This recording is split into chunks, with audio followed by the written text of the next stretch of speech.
सुनियोजित षड्यंत्र किया गया। मुझे मीडिया से भी शिकायत है कि उन्होंने कभी सच्चाई को सामने लाने की कोशिश की। इंसाफ की शुरुआत तो है ही। समाजवादी पार्टी के वरिष्ठ नेता आजम खान की बीवी डॉक्टर तज़ीन फातिमा बुधवार को जेल से रिहा होकर घर पहुंच गई हैं। अब्दुल्ला आजम के फर्जी जन्म प्रमाण पत्र मामले में वे पिछले 7 महीने और 11 दिनों से जेल में बंद थीं। हाई कोर्ट ने इस मामले में आजम खान, डॉक्टर तज़ीन फातिमा और अब्दुल्ला आजम तीनों को जमानत दे दी है। हालांकि आजम खान अभी जेल में रहेंगे क्योंकि डोंगरपुर ज़मीन मामले में अभी सुनवाई चल रही है। 18 अक्टूबर 2023 को कोर्ट ने सपा नेता आजम खान, डॉक्टर तज़ीन फातिमा और अब्दुल्ला आजम को फर्जी जन्म प्रमाण पत्र मामले में 7 साल की सज़ा सुनाई थी। इसके बाद तीनों लोग अलग अलग जेल में शिफ्ट कर दिए गए। सपा नेता आजम खान सीतापुर जेल, अब्दुल्ला आजम हरदोई जेल और डॉक्टर तज़ीन फातिमा को रामपुर जिला कारागार में भेजा गया था। हाई कोर्ट से जमानत मिलने के बाद मंगलवार को रिहाई के परवाने जिलागार पहुंचे थे, लेकिन कुछ खामियों के चलते मंगलवार को उनकी रिहाई नहीं हो सकी थी। अब बुधवार को वह जमानत पर जेल से बाहर आ गई हैं।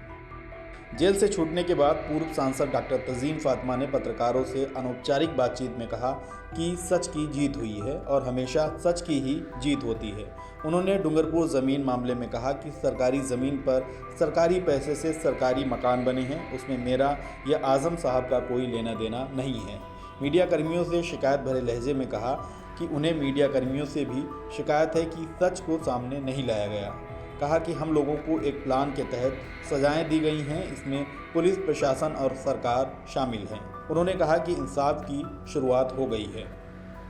देखिए, हमें जो सजाएं दी गई हैं बहुत ही एक तरह से प्लान सुनियोजित षड्यंत्र किया गया, जिसमें के सभी लोग बराबर से शामिल रहे हैं, यानी कि पुलिस प्रशासन, सरकार, यहाँ तक कि मुझे मीडिया से भी शिकायत है कि उन्होंने कभी सच्चाई को सामने लाने की कोशिश नहीं की। कि डोंगरपुर में जो मकान बनवाए गए वो सरकारी ज़मीन पर बनवाए गए और सरकारी पैसे से बनाए गए, सरकार ने बनाए हैं। उससे आजम साहब का या मेरा क्या किसी का कोई लेना देना नहीं है। जी हाँ, इंसाफ की शुरुआत तो है ही। समर्थकों से यही कहना चाहूँगी कि आखिर सच्चाई की जीत तो होती है।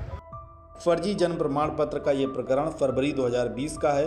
कोर्ट के आदेश पर आजम खान, उनकी तत्कालीन विधायक पत्नी डॉक्टर तज़ीन फातिमा और बेटे अब्दुल्ला आजम ने 26 फरवरी 2020 को कोर्ट में सरेंडर कर दिया था, जहां से तीनों को जेल भेज दिया गया था। तब डॉक्टर फातिमा करीब 298 दिनों तक जेल में रही थीं। उसके बाद उनको जमानत मिल गई थी। फिर उनके बेटे अब्दुल्ला आजम को जमानत मिली। आजम खान करीब 17 महीनों के बाद जेल से बाहर आए थे। इसके बाद 18 अक्टूबर 2023 को अदालत ने आजम खान के बेटे अब्दुल्ला आजम के 2 जन्म प्रमाण पत्र बनवाने के इसी मामले में इन तीनों को 7-7 साल की सज़ा सुनाई थी।